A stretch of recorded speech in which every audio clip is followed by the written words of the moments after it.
Exploring hobbies by Meena channel के viewers का अभिनंदन है। फ्रेंड्स, आज आपके समक्ष रखा है मैंने ये बेल का शरबत। गर्मियों में रामबाण औषधि होती है बेल, उसका शरबत। और ये शरबत आज ये किस लिए बना है, इसके पीछे की कहानी मैं आगे आपको बताती हूँ।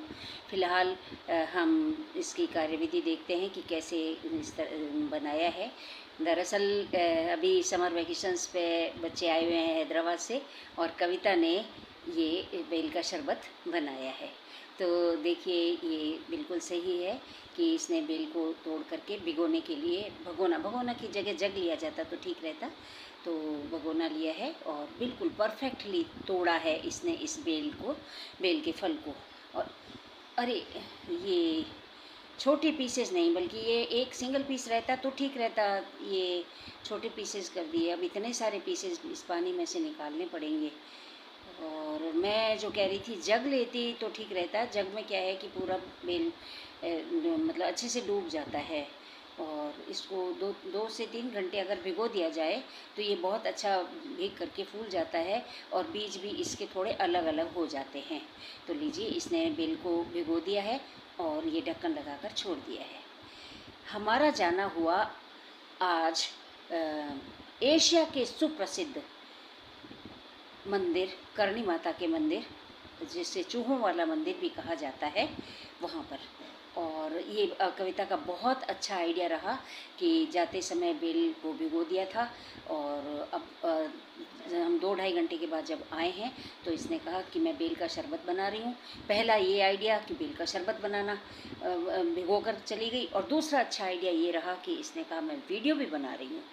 ठीक है, बनाइए बनाइए। और मेरे चैनल के लिए देखो इसने वीडियो बनाया है, और ये अब इसको साफ़ करने में लगी है। तो छोटे छोटे टुकड़े कर लिए, अब तो छोटे छोटे टुकड़ों को, अदरवाइज़ 1-2 बड़े पीस होते हैं ना, तो चम्मच से एक मतलब बहुत जल्दी साफ़ हो जाते हैं ये। और इसका जो पल्प होता है वो आसानी से निकलता है, बल्कि चम्मच से ज़्यादा आसानी से निकलता है। चलो कोई नहीं।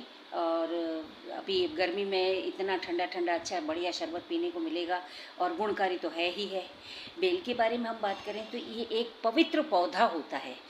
पवित्र इसलिए कि हिंदू धर्म में इसको बहुत ही पवित्र माना जाता है। और इसके जो पत्ते होते हैं त्रिपत्री होता है अधिकतर। और वैसे 5 पत्तों वाला, 7 पत्तों वाला, 9 पत्तों वाला बेलपत्र भी देखे गए हैं। बाकी 3 पत्तों का बेलपत्र होता है। और भगवान भोलेनाथ को, शंकर भगवान को ये जो त्रिपत्री बेल होता है, बेलपत्र होते हैं, ये चढ़ाए जाते हैं। ये तो हुआ इसका धार्मिक महत्व। अब आता है इसका औषधीय महत्व। और तो बेल का जो फल होता है ये बहुत सारे औषधीय गुणों से भरपूर होता है।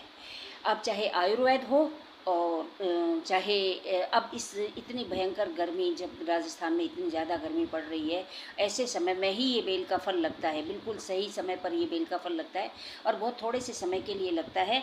तो इस समय इस बेल के फल का अधिकतम उपयोग किया जाना चाहिए। अभी भी हमारे यहाँ लगभग हर दूसरे दिन बेल का शरबत ज़रूर बनाया जाता है। तो क्योंकि इसमें बहुत सारे प्रोटीन्स होते हैं, खनिज लवण होते हैं, फाइबर्स तो भरपूर होता है इस बेल के फल में। कार्ब्स भी होते हैं, और कैल्शियम भी होते हैं, फास्फोरस भी होते हैं, पोटेशियम भी होते हैं इसमें। और इसके अलावा विटामिन सी भी होता है। और फ्रेंड्स, इसमें विटामिन B1 और B2 भी होता है, और अमीनो एसिड्स से भी ये भरपूर होता है। बेल का जो ये फल होता है ये एंटीबैक्टीरियल होता है। सूक्ष्म जीवों को ये मारने का अच्छा कार्य करता है, और इस तरह से ये हमारा संक्रमण से बचाव करता है। और इसके अलावा एंटी इन्फ्लेमेटरी होता है, यानी कि सूजन रोधी भी होता है बेल का फल। बेल में बहुत सारे गुण होते हैं। इस गर्मी के लिए ही हम सोचते हैं कि फ़ायदेमंद है। इसके अलावा इसके औषधीय गुण इतने सारे हैं। लीवर की सुरक्षा, पीलिया के लिए, पीलिया में वैसे पीली चीज़ें चाहे बनाओ, लेकिन गन्ने का रस और ये बेल का शरबत आराम से आप काम ले सकते हैं। ये पीलिया के ट्रीटमेंट के लिए भी काम आता है इसमें, क्योंकि इसमें ऐसे कंपाउंड्स होते हैं जो लीवर फंक्शंस को दुरुस्त करते हैं, और इससे शरीर के विषाक्त पदार्थों को बाहर निकालते हैं। तो इस तरह से ये पीलिया में भी कारगर होता है। इसके अलावा ये क्या है कि कफ विकारों में, वायु विकारों में, बदहजमी अगर है तो उसमें भी इसके अलावा पेट के रोग हैं जैसे दस्त हो या कि कब्ज हो, दोनों में ही फ़ायदेमंद है ये। मूत्र रोगों में खासकर मूत्रवर्धक होता है ये बेल का फल। तो फ्रेंड्स, और इसके अलावा डायबिटीज़ में भी फ़ायदेमंद होता है। अगर इसमें डायबिटीज़ है तो इसको बिना चीनी मिलाए भी पिया जा सकता है, या फिर इसमें गुड़ अथवा सामान्य लोगों के लिए गुड़ अथवा शहद डाला जा सकता है। अभी देखती हूँ इसने क्या डाला है। बाकी गुड़ अथवा शहद मिलाया जा सकता है, और बिना चीनी के भी पिया जाए या दूध मिलाकर पिया जाए तो भी बहुत अच्छा लगता है ये। इसके अलावा महिलाओं की बीमारी ल्यूकोरिया होता है, उसमें भी ये बहुत ही फ़ायदेमंद होता है, और कैंसर रोधी भी होता है बेल का फल। तो इससे इस तरह से इतने सारे गुण हैं इसमें कि हमारे मेटाबॉलिज्म को दुरुस्त करता है, और हाई कोलेस्ट्रॉल के लिए भी ये फ़ायदेमंद होता है। हाई कोलेस्ट्रॉल में भी अच्छा रहता है, इम्यूनिटी बढ़ाता है। तो इस तरह से बेल का जो फल है हमारे लिए बहुत ही फ़ायदेमंद होता है। पेचिस में, डायरिया में, पेट के जितने भी रोग हैं, पेट का अल्सर है, पेट के अल्सर में भी बेल का फल जो होता है फ़ायदेमंद होता है। तो लीजिए, ये लगभग तैयार हो गया है।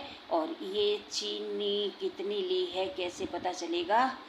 तो इसने अंदाजे से ले ली। बहुत ही पारंपरिक तरीके से बना रही है। अच्छी बात है कि ये पारंपरिक तरीके से इसका बेल का शरबत जैसे मेरी मम्मी नानी वगैरह बनाया करते थे, तो उस समय में ऐसे ही बनाया करते थे। चीनी हाथ से लेकर के अंदाज से सब कुछ, बिना किसी कोई कप नहीं, कोई माप नहीं, और इस तरह से चीनी डाल लिया करते थे।